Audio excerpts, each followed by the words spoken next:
The laughter started the moment my boss, Warren Fletcher, repeated my number out loud. $220,000. He drew out each word like he was reading a punchline. That's ambitious, Thaddeus. Have you been reading too many industry blogs? The conference room erupted. Not polite chuckles. Full laughter. The VP of Sales, Kirk Brennan, leaned back in his chair grinning.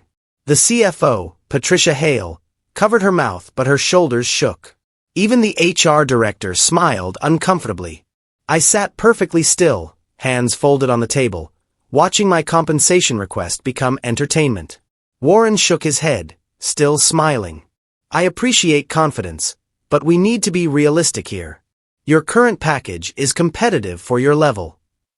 My performance has exceeded territory targets by an average of 32% over 3 years, I said calmly. I manage our 3 largest accounts. Revenue from my territory represents 41% of our commercial division. Kirk jumped in. Territory performance is a team effort, Thaddeus. Let's not get carried away with individual attribution. Patricia nodded. Compensation needs to align with market standards and internal equity. Your request is significantly outside both parameters. I'd prepared for pushback. Expected negotiation. Not mockery. Warren folded his arms. Look, you're doing solid work. But 220 is director-level compensation. You're a senior lead. That's just not how structure works here. The smirking continued around the table. I could feel my face getting warm, but I kept my expression neutral. Professional. Kirk leaned forward with false sympathy. Thaddeus, you should be grateful for job security in this market. A lot of companies are cutting headcount. We're stable. Stable because of consistent revenue, I replied quietly. Revenue I've helped generate. We all contribute, Patricia said dismissively. That's how organizations work. Warren glanced at his watch. I think we've covered this thoroughly. The answer is no to 220. Your current compensation is appropriate. We'll continue annual reviews as normal. Is there a counteroffer? I asked. To what? An inflated request. Warren shook his head. No counteroffer. You're already compensated fairly. Kirk added, if you're feeling undervalued, maybe we need to discuss whether this role is the right fit. The implied threat hung in the air. Accept what we give you or leave. I stayed silent. Warren gathered his papers. We can revisit expectations next year during your review.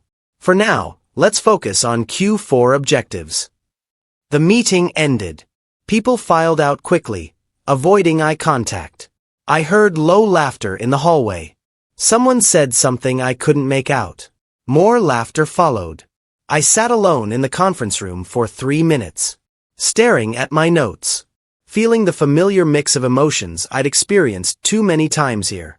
Embarrassment, frustration, and underneath it all, cold clarity. This wasn't negotiation. It was dismissal. I walked back to my desk in the open floor plan. Heads stayed down. Keyboards clicked. Nobody acknowledged what had just happened. My phone showed 2 missed calls from clients. Standard. I returned them mechanically, mind still replaying the meeting. That night, I told my wife, Simone, what happened. She'd encouraged me to ask for fair compensation, to advocate for myself after years of quiet overperformance. They laughed, she asked, anger flashing in her eyes. Warren repeated the number like it was a joke. What are you going to do? I looked at the performance data I'd brought home. 3 years of exceeding targets. Client retention rates. Revenue growth. Contract renewals directly attributed to my relationship management. I don't know yet, I said. But something had shifted. For 3 years, I'd absorbed being overlooked. Watched less competent colleagues get promoted. Stepped in during crises without recognition. Accepted vague promises about future opportunities. I'd done it because I believed good work would eventually be rewarded. That patience and professionalism mattered. Warren's laughter had shattered that belief. Not because he'd said no, Because he'd made my request, my value, into entertainment. That changed things. The next morning, I arrived early and sat at my desk reviewing everything. Not just recent performance. The entire arc of my 3 years. Year 1, I'd inherited a struggling territory. 2 major accounts threatening to leave. Revenue declining. I'd rebuilt relationships methodically. Identified their actual needs versus what sales had promised. Restructured contracts. Stabilized everything. By year end, both accounts had renewed and expanded. Warren had called it solid recovery work. Year 2, the company pursued an aggressive enterprise client. 6-month sales cycle. Complex requirements. I'd led the entire technical and commercial strategy. We won the contract.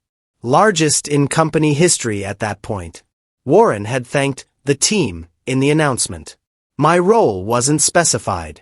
Year 3, I'd managed 3 critical renewals while simultaneously developing 2 new strategic accounts. All succeeded. My territory became the revenue backbone of our commercial division. And my compensation request was met with laughter. I opened a spreadsheet and started documenting everything. Contract values. Timeline of my involvement. Email chains showing my direct impact. Performance reviews with their generic praise. I didn't know exactly what I'd do with this documentation. But I knew I needed it. Because this wasn't just about one meeting. It was about 3 years of being underestimated and undercompensated. And I was done accepting it. I thought back to the quarterly reviews over the past 3 years. The pattern was consistent. My territory numbers would be presented. Always strong. Always exceeding projections. Warren would acknowledge the performance briefly. Then he'd pivot to discussing challenges in other territories. Strategizing how to shore up weak performance elsewhere. My success was treated as expected. Automatic. Not worth extended discussion. Meanwhile, Kirk's underperforming accounts got extensive attention. Market challenges. Competitive pressure. Timing issues. Always excuses. Never accountability. And Kirk's compensation kept increasing because he was strategic and had executive presence. I remembered one specific quarterly review. I just closed a complex renewal with Hartman Industries. 18-month negotiation. They'd been ready to switch to a competitor. I'd rebuilt the relationship from scratch. Redesigned our service package. Personally managed the implementation of new features they needed. The contract renewed for 3 years. $22 million. Warren had mentioned it in passing during the review. Good save on Hartman. That was it. 2 words. Meanwhile, Kirk spent 15 minutes presenting his innovative approach to a prospect that never closed. He got praised for creative thinking. I'd saved $22 million in revenue. He got praised for a PowerPoint deck. There were the client crises too. 3 of them over 2 years. Situations where everything was falling apart and nobody wanted responsibility. The first was Mitchell Corporation technical implementation failure. Their operations were disrupted. They were threatening legal action. Sales blamed implementation. Implementation blamed sales. Executives were panicking. Warren had pulled me aside. We need you to fix this. Whatever it takes. I'd spent 3 weeks practically living at Mitchell's offices. Rebuilt their trust. Coordinated internal teams. Got everything stabilized. Mitchell stayed. Later expanded their contract. Warren had said privately, "We'll remember this." I'd believed him. The second crisis was Parkway Systems. Billing error created massive overcharges. They were furious, threatening to terminate immediately and demanding refunds. I'd negotiated the resolution personally. Absorbed blame on behalf of the company. Restructured their contract to include value adds that offset their frustration. Saved the relationship. Afterward, Warren had told me, "This is why you're valuable to us." But valuable never translated to compensation. The third was Redstone Partners. Competitive threat. They were meeting with our biggest rival. I'd intervened. Built a compelling case for staying. Personally guaranteed I'd oversee their account directly. They'd stayed. All 3 crises. All resolved by me. All resulted in vague appreciation but no tangible recognition. And now my compensation request was ambitious. 3 weeks before my compensation meeting, something significant happened. Julian Cross, the senior partner at Westmont Global, our second largest account, had called me directly. Not through official channels. My personal cell. Thaddeus, we need to discuss our renewal. Of course. I'll set up a meeting with the team. No team. Just you and me. Off the record. We'd met at a coffee shop. Neutral territory. Julian had been direct. Our contract is up in 4 months. Leadership is evaluating whether to continue with your company. What are the concerns? Not concerns about you. About your organization. Responsiveness has declined. Your team is stretched thin. Support quality is inconsistent. I can address those. Here's the thing, Thaddeus. The only reason we're still considering renewal is you. Your direct involvement. Your responsiveness. The way you actually understand our business. He'd paused. If you're not our primary contact going forward, we're not renewing. That's the position I'm taking to my board. It was the clearest statement of account dependency I'd ever heard. I appreciate that, Julian. I'll make sure leadership understands. I'm not sure you should tell them, he'd said carefully. Sometimes leverage is more effective when it's not declared openly. We'd finished coffee. I'd walked away understanding exactly what he meant. But I'd included it in my briefing to Warren anyway, because I believed in transparency. When I'd briefed Warren on the Westmont renewal, I'd been clear. Julian indicated their renewal is contingent on my continued direct involvement. That's a significant dependency we need to plan for. Warren had waved it off. Julian likes you. That's good. But contracts aren't about personal relationships. They're about value delivery. If our value is solid, they'll renew regardless of who manages the relationship. He was explicit. Clients say things in the moment.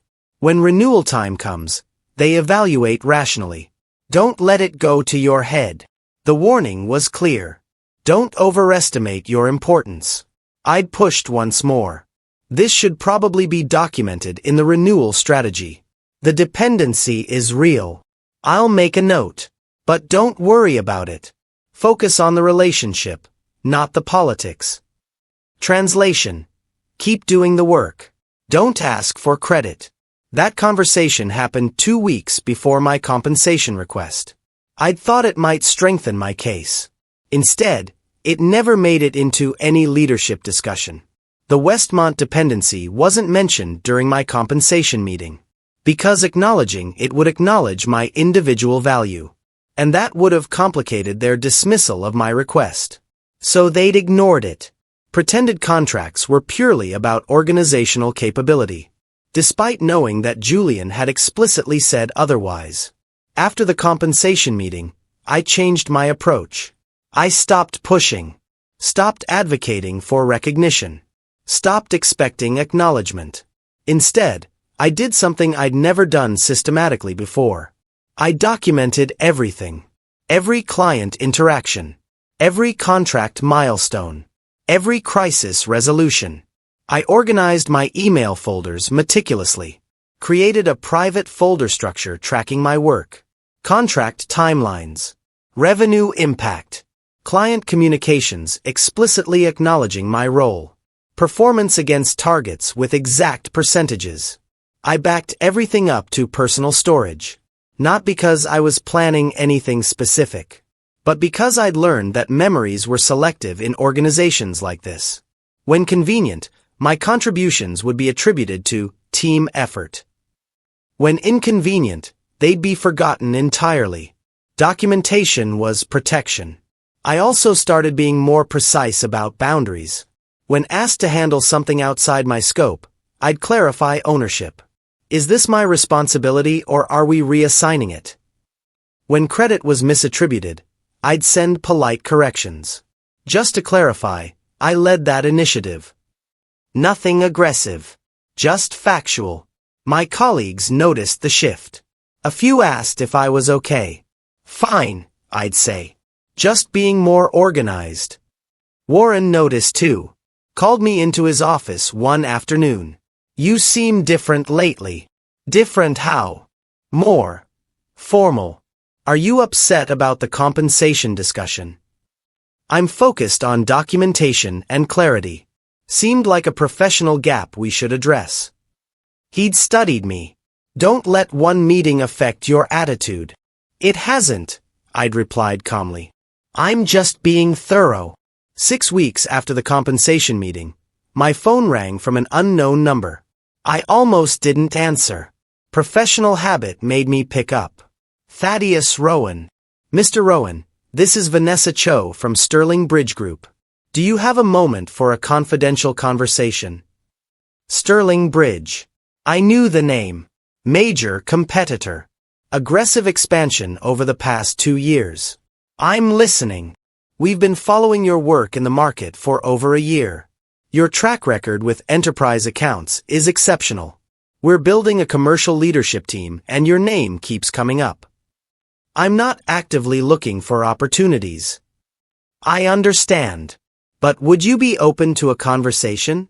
No pressure. Just exploratory. I paused. A week ago, I would have politely declined. Loyalty to my current company, despite everything. But Warren's laughter still echoed. Exploratory conversation. No commitment. Exactly. Would next Tuesday work? I agreed to a call. Hung up feeling something unfamiliar. Not excitement exactly. Permission maybe. Permission to explore my value outside a system that dismissed it.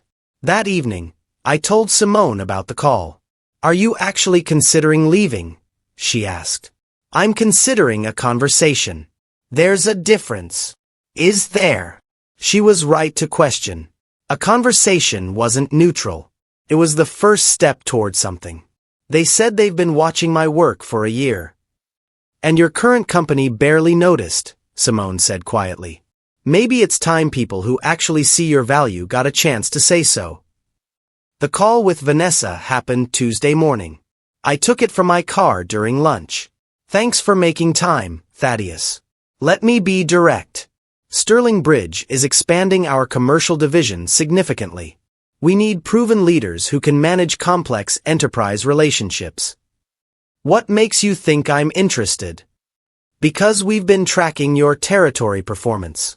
We know about the Hartman renewal, the Mitchell crisis resolution, the Westmont relationship.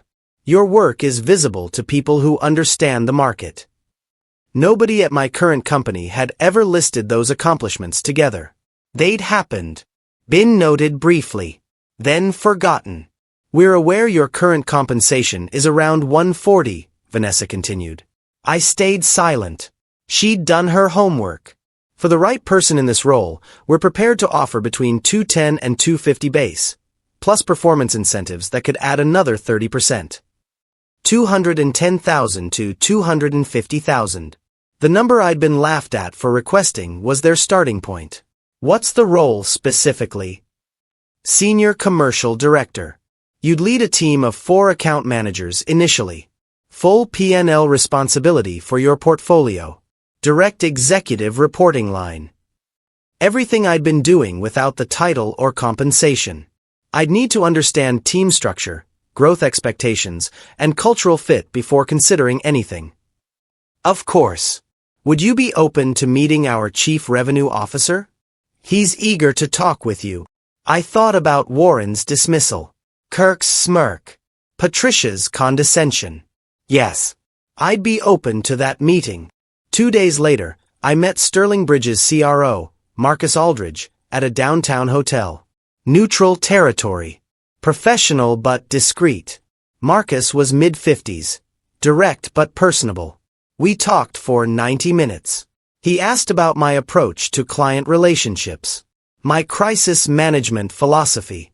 How I built trust with enterprise stakeholders. I answered honestly. For the first time in years, I didn't filter myself. Didn't downplay my contributions or defer credit. Just stated what I'd done and how. Marcus listened carefully. Asked smart follow-up questions. What would it take for you to consider joining Sterling Bridge? The question was direct. I appreciated that.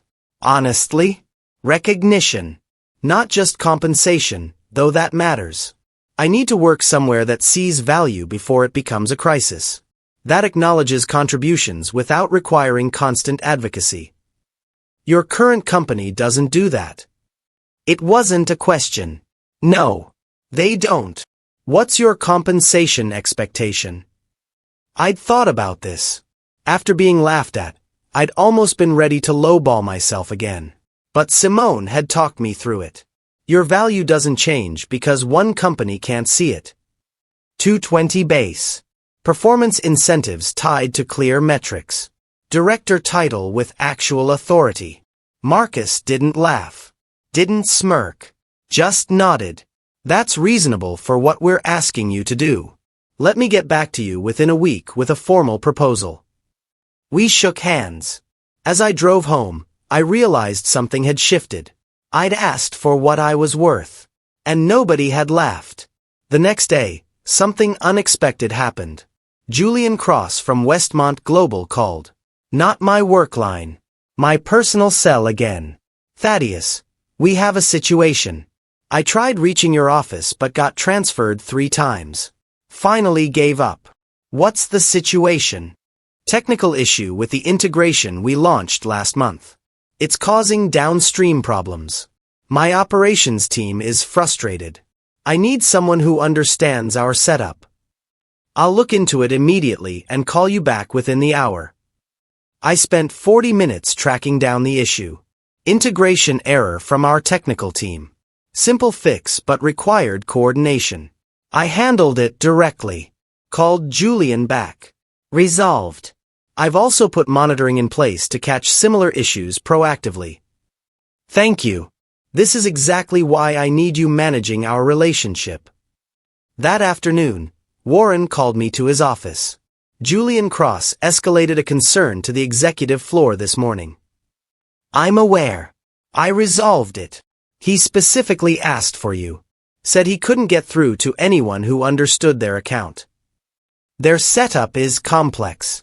Most people aren't familiar. That's a knowledge transfer problem, Warren interrupted. You need to document this better. We can't have accounts dependent on single points of contact. The irony was staggering. 3 months ago, I'd told him about this exact dependency. He'd dismissed it. Now it was my failure for not addressing it. I'll review documentation, I said neutrally. Do it this week. And brief the team on Westmont's technical environment. After I left, I heard voices from his office. Raised. Frustrated. The door was closed, but the conversation sounded tense. That afternoon, Warren held an emergency leadership sync. I was included last minute. Patricia and Kirk were already there when I arrived. Warren looked stressed. We need to discuss account management protocols.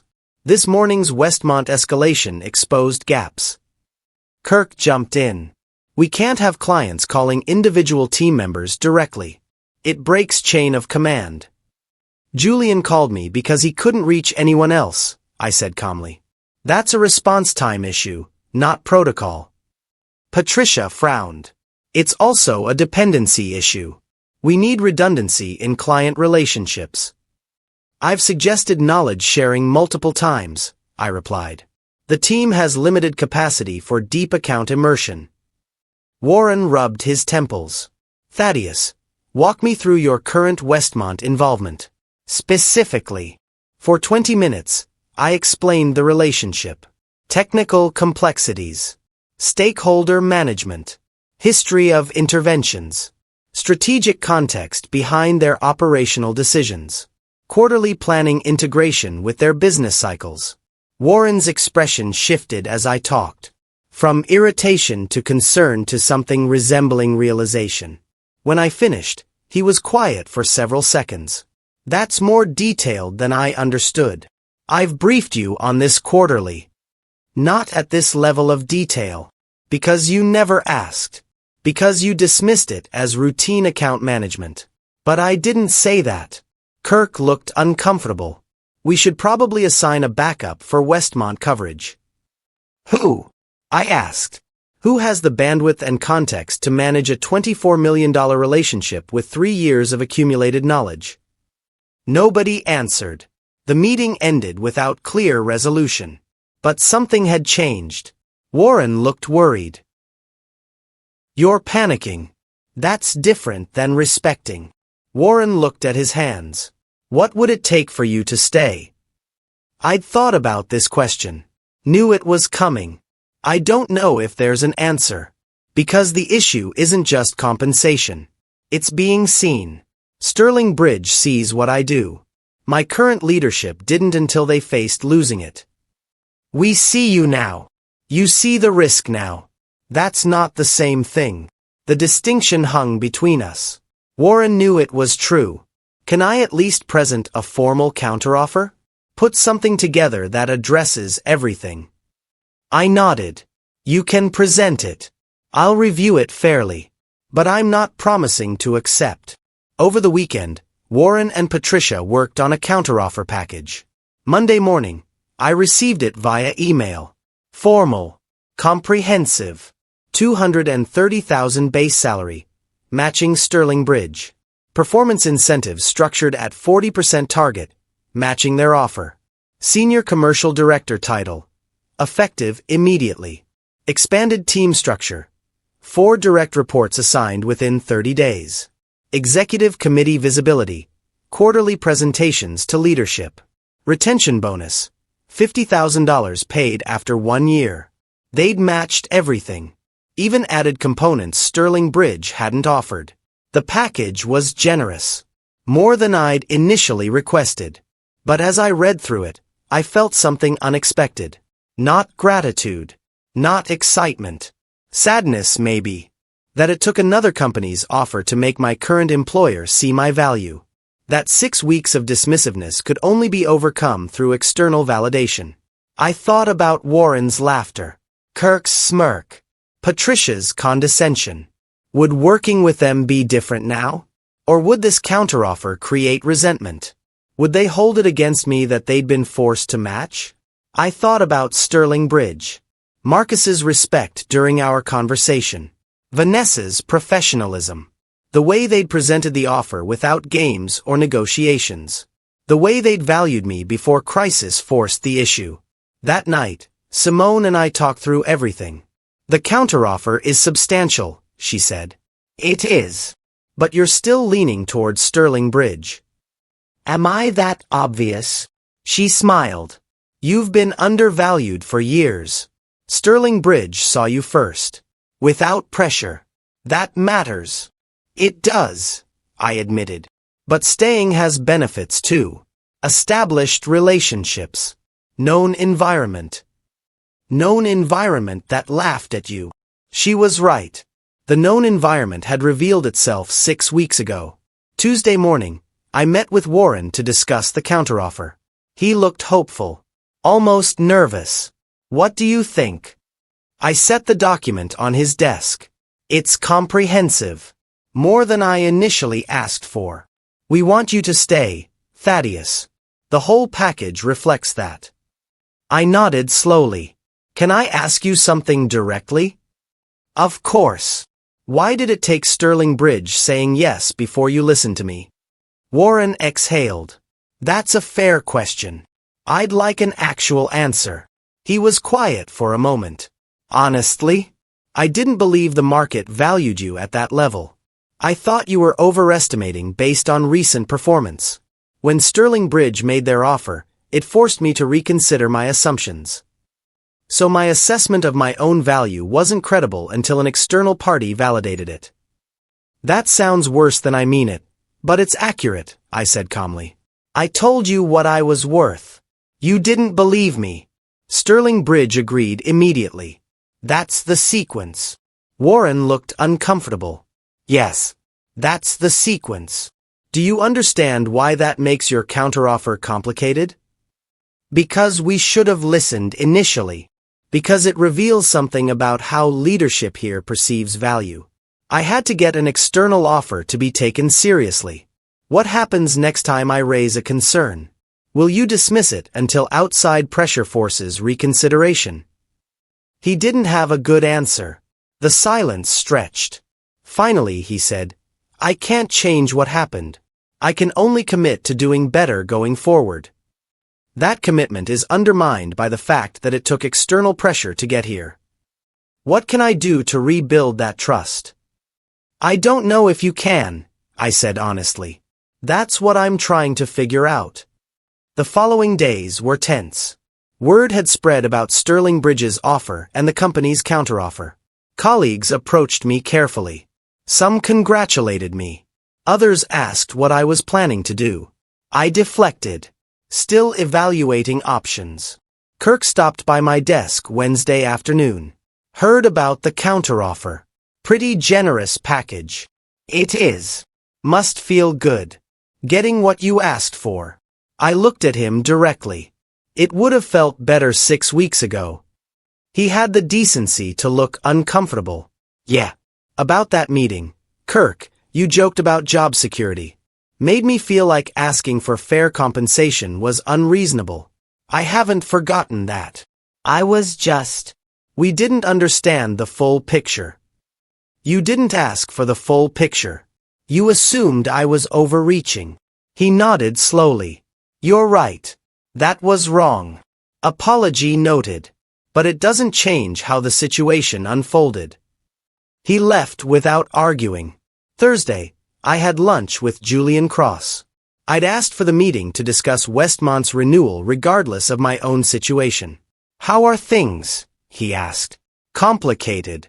I assume you've heard about Sterling Bridge. Rumors. None of my business unless you want to discuss it. I'm evaluating options. But I wanted to assure you that Westmont's relationship will be managed properly regardless of my decision. Julian smiled slightly. I appreciate that. Though I'll be honest, if you leave, we'll seriously reconsider our renewal. That's your prerogative. It's not personal against your company. It's practical. You understand our business. You've invested years in that understanding. Starting over with someone new isn't appealing. I understand. Whatever you decide, I hope it's the right move for you. You've earned better treatment than I've heard you received. The validation from a client mattered more than I expected. Friday, I made my decision. I drafted a formal resignation letter. Professional. Appreciative of opportunities. Standard 2-week notice. I scheduled a meeting with Warren for end of day. When I entered his office, he knew immediately. You're declining the counteroffer. Yes. He nodded slowly. Resigned. Can I ask why? Because the number was never just about compensation. It was about recognition. Sterling Bridge recognized my value proactively. Your company recognized it reactively.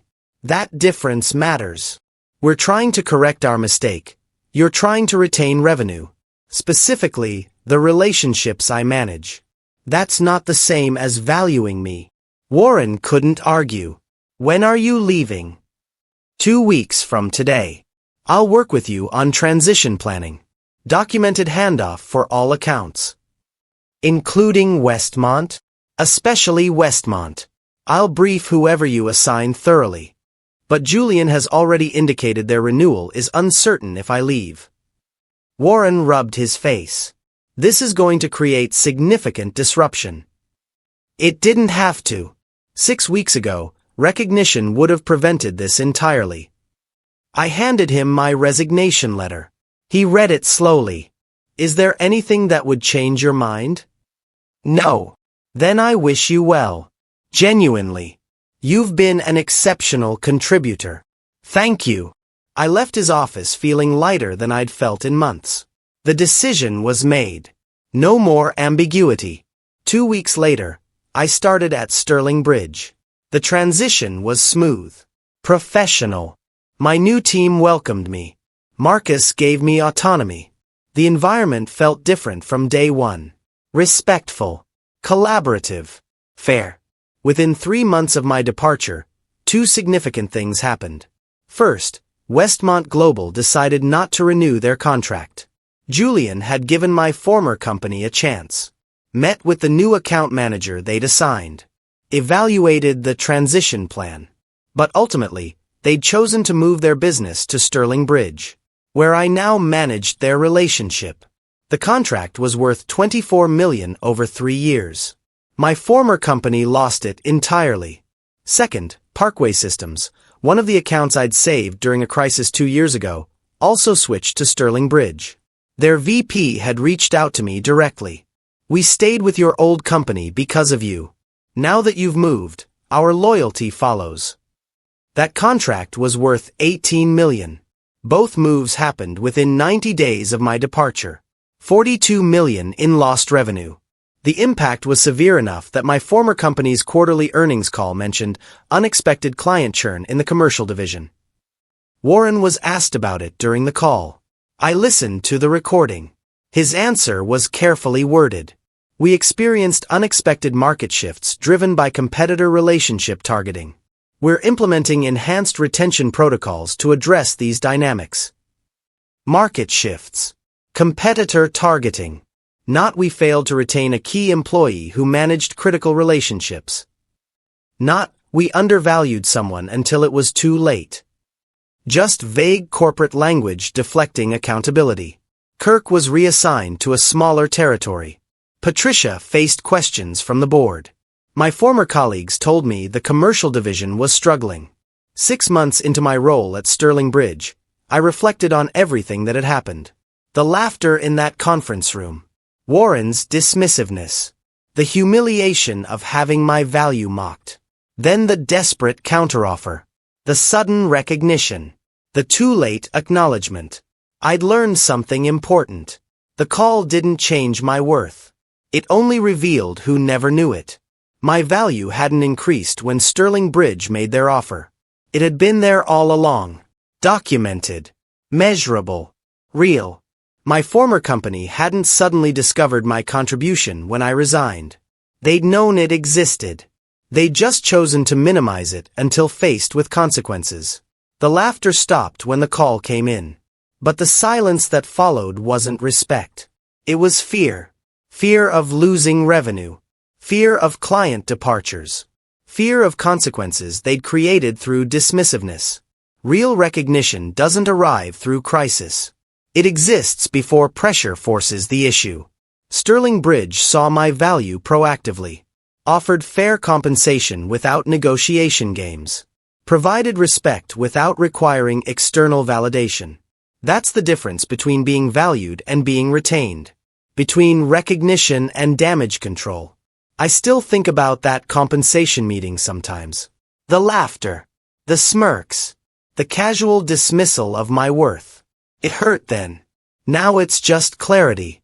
Clarity about who saw me and who didn't. Who valued contributions and who took them for granted. The executives who laughed learned an expensive lesson. That dismissing people has costs. That recognition matters. That value exists whether you acknowledge it or not. I learned something too. That advocating for yourself is right even when met with mockery. That your assessment of your worth matters more than others' skepticism. That sometimes the most powerful response to being undervalued is simply accepting better treatment elsewhere. The call didn't change my worth. It just revealed who never knew it. And that knowledge changed everything.